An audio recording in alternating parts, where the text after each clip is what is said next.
अक्षरधाम राजत दिव्य स्वरूप धरन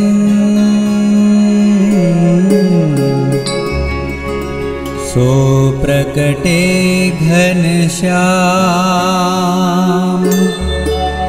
आत्यांतिक जीव मुक्ति करन काटत जे भव फंद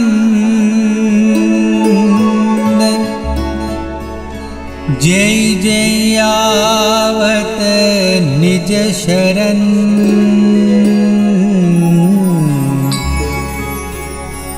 बंदौ सहजानंद सकल विघ्न कै मुरहरन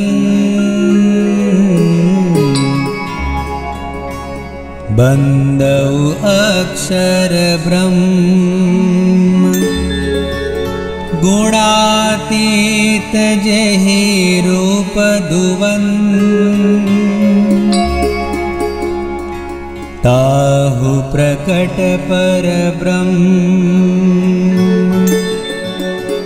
सदा एकांतिक धर्म धरन विचरत या भुवि आज ब्रह्म स्वरूप हरि प्रकटतन प्रमुख स्वामी महाराज बंदौ जेहि मम गुरु चरण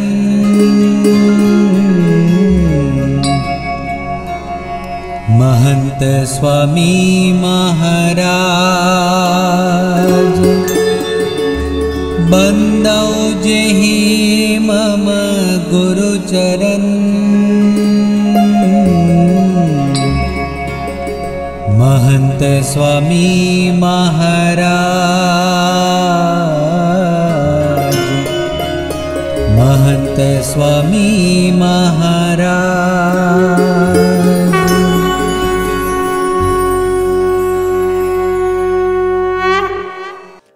अब हम दूसरे चरित्र में प्रवेश करेंगे।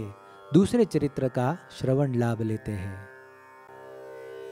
घनश्याम महाराज की इस दिव्य लीला का हमने श्रवण किया है। हरि अनंता, हरि कथा अनंता। भगवान ने ऐसे अनेक चरित्र किए हैं। धर्मदेव जी अपने परिवार के साथ छपैया में रहते थे, किंतु घनश्याम की लगन तो अयोध्या से लग गई थी। इस बात की नोंद ग्रंथ में ग्रंथकार ने बहुत अच्छी तरह से की है। आइए चौपाई में उसे सुनते हैं।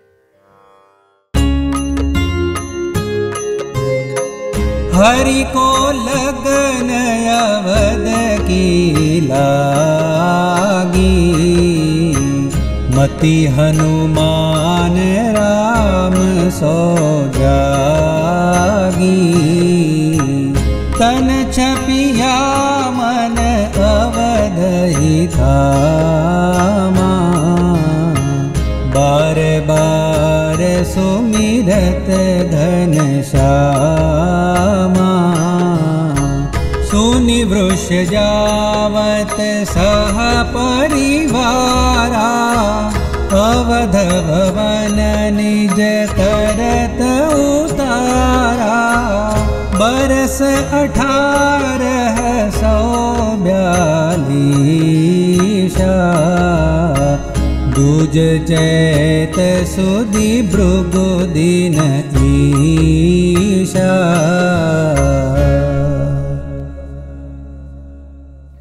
धर्मदेव घनश्याम की इच्छा से अब परिवार के साथ अयोध्या में अपने मकान में रहने लगे। अयोध्या में रहना घनश्याम को बहुत पसंद था, क्योंकि यहाँ अयोध्या में मंदिरों के दर्शन, संतों का समागम, सरयू में स्नान और कथा श्रवण ये सब अत्यंत सहज था। घनश्याम की दिनचर्या अयोध्या में इतनी दिव्य थी कि क्या बताए। कवि ने उस दिव्य दिनचर्या को चौपाई में लिखा है, वो गाते हैं। हरि पुरुषोत्तम आप कहावे, तदपि भक्ति की रीत सिखावे।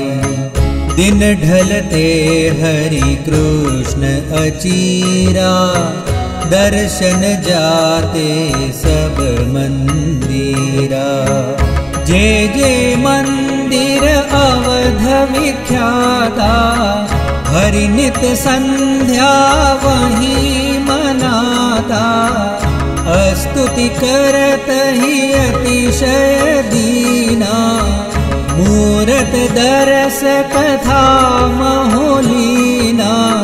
खान पान अरु बिसरत भाना, प्रभु में तन मन हो गुलताना। कथा श्रवण पृथु से बढ़ लेखे, हरि समान किन को नहीं देखे।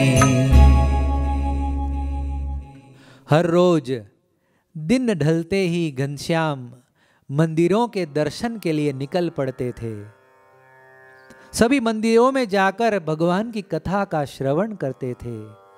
खाने पीने की कभी भी कोई परवाह नहीं करते, एकाग्रता पूर्वक दर्शन और कथा श्रवण का लाभ लेते थे। स्वयं परमात्मा होने के बावजूद भगवान को दिव्य साकार मानकर नवधा भक्ति का लाभ और आनंद उठाते थे। एक बार घनश्याम को घर लौटने में देर हो गई। भक्ति माता चिंता करने लगी। भक्ति माता ने राम प्रताप को बुलाकर कहा कि बेटा जाओ, देखो घनश्याम अभी तक घर नहीं लौटा है, जाओ जाकर उसे ले आओ। राम प्रताप जी निकले, हनुमानगढ़ी पहुंचे। वहां पर घनश्याम को दर्शन करते हुए और कथा सुनते हुए देखा। राम प्रताप जी ने घनश्याम को टटोलते हुए कहा कि अरे घनश्याम, घर चलो, माता जी बुला रही है। तब घनश्याम ने कहा कि मेरे प्यारे भैया, ये कथा बस अब समाप्त तो होने ही वाली है। आप एक काम कीजिए, आप कनक भुवन जाइए और वहां दर्शन कीजिए। बस ये कथा समाप्त होते ही मैं तुरंत आ जाऊंगा। भैया कनक भुवन गए, वहां ठाकुर जी के दर्शन किए और सभा मंडप में पहुंचे तो घनश्याम को वहां पर भी देखा। बड़ा आश्चर्य हुआ कि एक साथ दोनों जगहों पर घनश्याम कैसे। आसपास में खड़े लोगों से पूछा कि ये घनश्याम कब से आया हुआ है। लोगों ने कहा कि ये तो सायंकाल से यहीं है। घनश्याम को कहा वहां पर भी चलो, घर चलो। घनश्याम ने उसी बात को पुनः दोहराया कि भैया और एक मंदिर दर्शन कर लीजिए, मैं बस यूं कथा समाप्त तो होते ही आया। भैया कनक भुवन से कोप भुवन पहुंचे तो वहां घनश्याम के एक पांव पर खड़े दर्शन हुए। एक पांव पर खड़े रहकर माला घुमाते हुए दर्शन कर कर राम प्रताप अचंभे में पड़ गए। ये पूरी अद्भुत घटना को ग्रंथ में छंद के रूप में प्रस्तुत किया गया है। आइए इस दिव्य दर्शन को छंद के द्वारा प्राप्त करते हैं।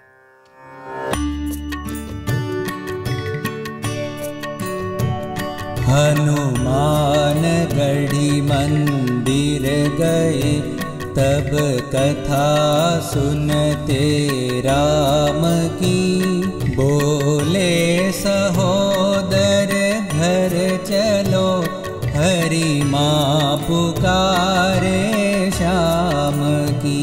हरि ने कहा भैया कथा अब पूर्ण होने जा रही। जाओ अपर मंदिर करहु दर्शन, अभी आया सही। भैया कनक भुवन गए, देखा लला बैठे वहीं। लयलीन है अति चित अपनो, भागवत सुकथा मही। अखिया उलट पलके पलट भैया, चकित देखन लगा। जो था वहाँ वो है यहाँ, अतिशय अचंभा और जगा। पूछा वहीं आसीन से, ये बाल कब आयो यहीं। बोले सभी ये तो यहाँ, संध्या समय से है सही। भैया कहे मैया पुकारे, घर चलो घनश्याम तुम। कहते हरि आया अभी, अब कथा हो रही श्रीपतिम। अचरज भरे भैया गए था, निकट कोप भुवन जहाँ। सिया राम के दर्शन किए, घनश्याम को देखा वहाँ। पूछत पुजारी से सुना, ये बाल संध्या से खड़ा। एक पैर तप माला घुमाता, भांति ध्रुव की है बड़ा। एक पैर तप माला घुमाता, भांति ध्रुव की है बड़ा। राम प्रताप जी ने 3 जगहों पर एक साथ घनश्याम के दर्शन किए। वो आश्चर्यचकित रह गए। राम प्रताप जी अचंभे में पड़ गए कि एक साथ तीनों मंदिर में घनश्याम, ये कैसे हुआ। विचार मग्न वे पुनः हनुमान गढ़ी पहुंचे। घनश्याम हनुमान गढ़ी की सीढ़ियां उतर रहे थे। राम प्रताप जी को देखकर घनश्याम ने कहा, आ गए दाऊ, दर्शन कैसा रहा। राम प्रताप जी बोले, पहले ये बताओ कि ये सब कैसे हुआ। घनश्याम ने पूछा, अरे क्या कैसे हुआ। राम प्रताप जी ने कहा कि यही कि तू एक साथ तीनों मंदिरों में दर्शन कर रहा था और कथा भी सुन रहा था, ये सब कैसे हुआ। घनश्याम ने कहा, अरे दाऊ, ये तो आपका भ्रम होगा। आपको मेरे प्रति इतना प्रेम है कि हर जगह मैं ही दिखता हूं। राम प्रताप जी ने कहा, अरे मुझे ही नहीं, सारे लोगों को भी तेरे दर्शन हुए, बता ये कैसे हुआ। तब घनश्याम ने गंभीर वाणी से कहा कि जब जगह जगह परमात्मा के मूर्ति में दर्शन होते हैं, तो मैं भी एक साथ तीनों मंदिर में क्यों नहीं दिख सकता। जहां पर प्रेम है वहां परमात्मा है। राम प्रताप को अभी भी कुछ समझ में नहीं आ रही थी बात। उन्होंने कहा, हाँ हाँ ठीक है, चल अब घर चल, मां बुला रही है। इस प्रकार से दोनों भाई घर पहुंचे। भगवान ने अपना दिव्य अपार ऐश्वर्य दिखाया, एक साथ 3 मंदिरों में दर्शन दिए। ऐसे तो अगणित प्रसंग है भगवान के। मुक्तानंद स्वामी जी एक बार बैठे थे, भगवान स्वामीनारायण के दर्शन कर रहे थे, बड़ी बारीकाई से भगवान का अवलोकन कर रहे थे। उन्होंने देखा कि श्री जी महाराज एक सूखी सलाई तोड़ रहे हैं, एक तिनखा। पूछा कि प्रभु ये क्या कर रहे हो। भगवान स्वामीनारायण ने कहा कि बस यूं ही। कि नहीं महाराज, आपकी प्रत्येक लीलाओं में, आपकी प्रत्येक क्रियाओं में कोई ना कोई मर्म तो जरूर होता है। भगवान स्वामीनारायण हंसने लगे। कहा, मुक्तानंद स्वामी जी, आप विश्वास नहीं कर पाओगे। अरे नहीं नहीं महाराज, बताइए तो सही। भगवान स्वामीनारायण ने कहा कि हमने एक ब्रह्मांड का नाश किया है और एक ब्रह्मांड की उत्पत्ति की है। एक सहज सूखी सलाई तोड़ने की क्रिया से भगवान कहते हैं कि हमने एक ब्रह्मांड का नाश और दूसरे ब्रह्मांड का सर्जन किया। हमारे दिलों दिमाग में नहीं बैठे ऐसी बात है, किंतु भगवान अपरिमित ऐश्वर्य के स्वामी हैं। उनके लिए ये सब अत्यंत सहज है। संकल्प मात्र से वो ये सब कुछ कर सकते हैं। भगवान स्वामीनारायण ने ही अपना परिचय कहो या अपनी महिमा की बात करते हुए, अपने स्वरूप की पहचान कराते हुए, अपने दिव्य ऐश्वर्य के बारे में बताते हुए जो कहा था, सद्गुरु प्रेमानंद स्वामी ने उसे भजन का स्वरूप दिया है। आइए उस छोटे से अद्भुत भजन को सुनते हैं। कि बोल्या श्री हरि रे, सांभळो नर नारी हरिजन, मारे एक वार तारे, मारे एक वार तारे, सहुने संभळाव्या छे मन, जीव ईश्वर तणो रे, माया काळ पुरुष प्रधान, सहुने वश करो रे, सहुने वश करो रे, सहुनो प्रेरक हो भगवान, अगणित विश्वनी रे, उत्पत्ति पालन प्रलय थाय, मारी मरजी विना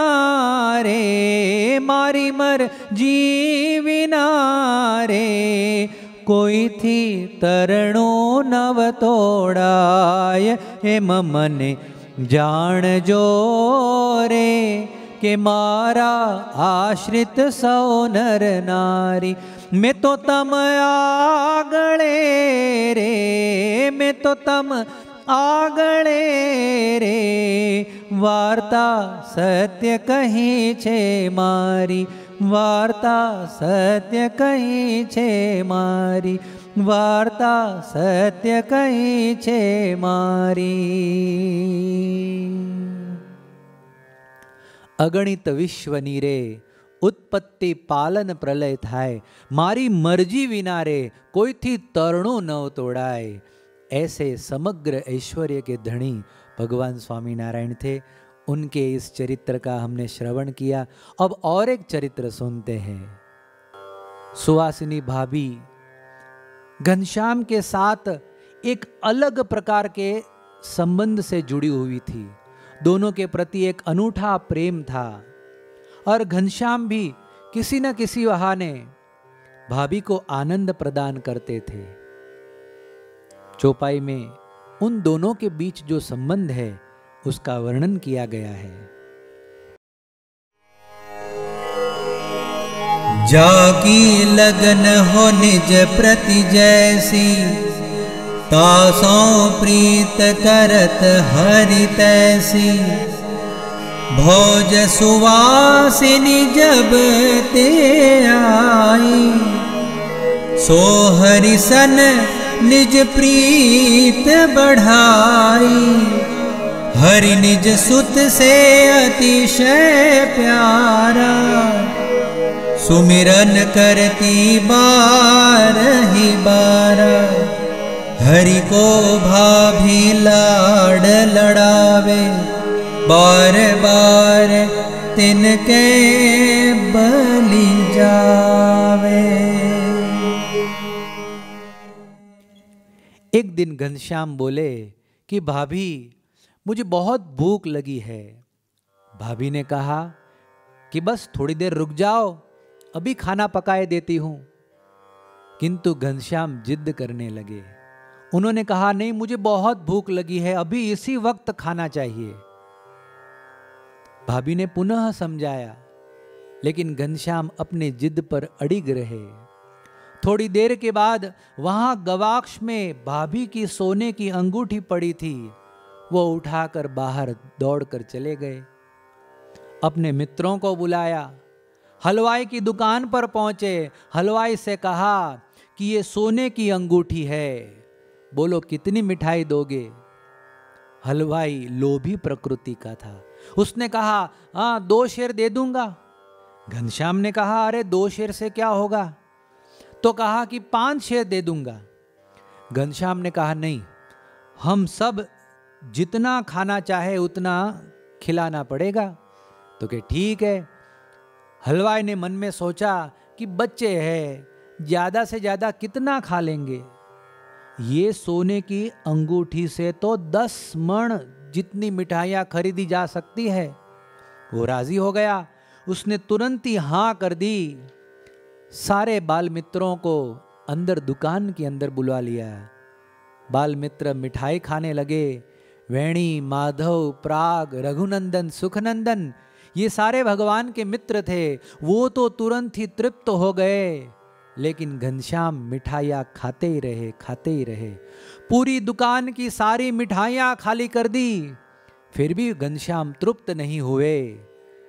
घनश्याम ने हलवाई से कहा कि यदि मुझे तृप्त करने की क्षमता नहीं है तो सोने की अंगूठी वापस लाओ।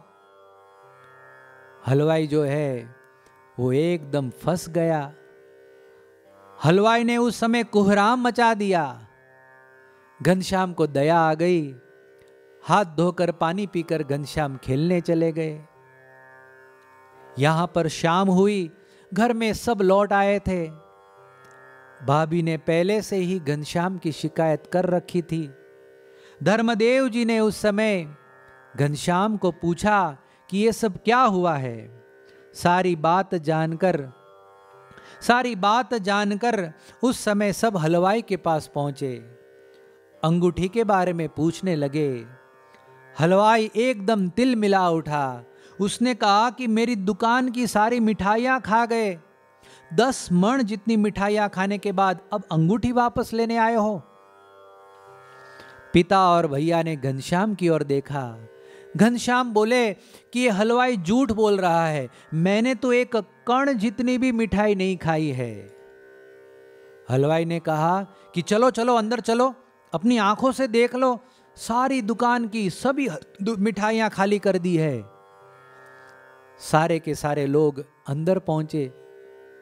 हलवाई तो मन में निश्चिंत था, लेकिन देखा तो दुकान की सारी मिठाइयां ज्यों की त्यों भरी पड़ी थी। हलवाई ये बात देखकर आश्चर्यचकित हो गया। उसने कहा कि मैंने अपने हाथों से घनश्याम को मिठाइयां खिलाई है, तो क्या वो सब झूठ है? वो कुछ समझ नहीं पाया। उसने मनोमन सोचा कि ये कोई लोकोत्तर विभूति है। घनश्याम की क्षमा याचना करने लगा कि मैंने लोभ के कारण मैंने ऐसा सोचा कि ये बालक है, कितना खा लेगा, ऐसे करके मैंने कपट किया। हे प्रभु, मुझे माफ कर दीजिए। भगवान ने अपना ऐसा अपार ऐश्वर्य दिखाया और भाभी को भी सुखान्वित किया और हलवाई का भी लोभ टाला। गीता में भगवान कहते हैं कि अहम वैश्वानरो भूत्वा प्राणिनाम देहमाश्रितम। समग्र संसार के सभी लोगों के उदर में मैं ही वैश्वानर अग्नि बनकर अन्न को पचाता हूं। घनश्याम ने इस चरित्र के द्वारा उस वैश्वानर अग्नि के अपार ऐश्वर्य की एक छोटी सी झलक हमें दिखाई।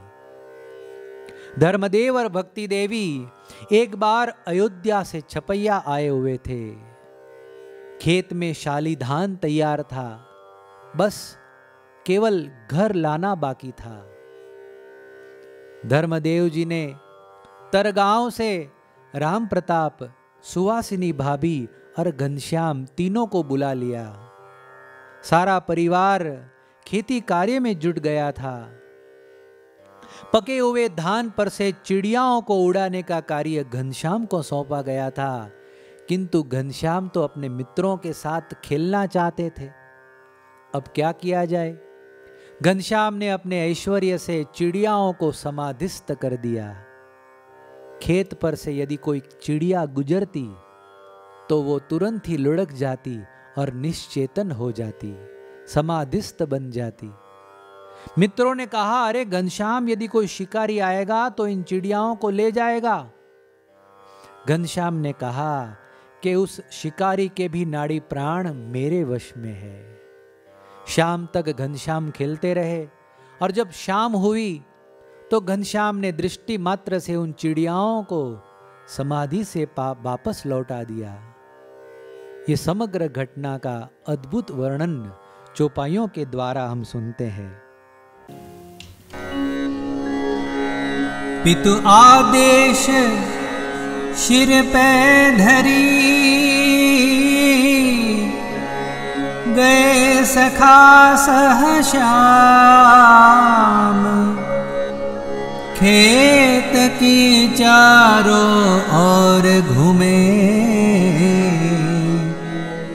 करत नलेश विराम। चिड़िया चक चक चुग रही, शालिधान तैयार, हरि कृपालु दीन वत्सला, सब पर दया अपार।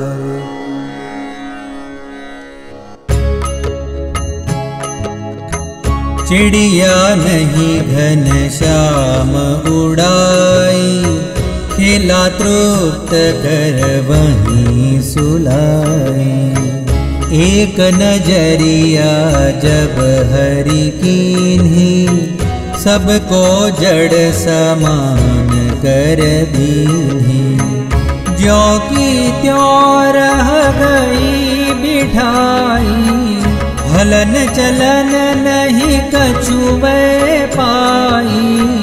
किसके मुँह में दिखते दाना, को उड़ती रुक गई बिताना। निरखी सखा को हुआ अचंभा, हरि को पूछ रहे निर्दम्भा। एक साथ किस विध मर गई ये, झटितिया में हरि रहस कहिए। मुस्कनी चारु सुधा जरिबानी, बरसत हरि नहीं बात छिपानी। लगी समाध ये सब चिड़िया को, भुगत रही सुख नहीं दुखवा को। एक बार घनश्याम तर गांव में विराजमान थे। तर गांव से नैऋत्य दिशा में एक सुंदर तालाब था। तालाब के किनारे पर एक पर्णकुटी में हरिदास जी नाम के संत रहते थे। रामायण की बड़ी सुंदर कथा करते थे। घनश्याम अपने सखाओं के साथ वहां पहुंचे, कथा श्रवण किया। तत्पश्चात तालाब में स्नान करने लगे। यहां पर सखाओं ने मिलकर उपवन में से सुंदर सुंदर पुष्प एकत्रित किए, माला बनाई और घनश्याम को कंठ में माला पहनाई। दोनों हाथों की कलाइयों में पुष्प के कंगन बांधे, माथे पर फूलों की टोपी पहनाई। घनश्याम की सांवरी सूरत देखते ही बनती थी। एक ग्वाला अपनी गौओं को लेकर वहां से चराते चराते निकल रहा था। घनश्याम ने उससे पूछा, अरे इतनी सारी गौओं को तुम कैसे अपने वश में कर लेते हो? ग्वाले ने थोड़े से अभिमान के साथ कहा कि मैंने जादू मंत्र सिद्ध किया है। मजाल है जो एक भी गाय मुझे छोड़कर किसी और के पास जाए।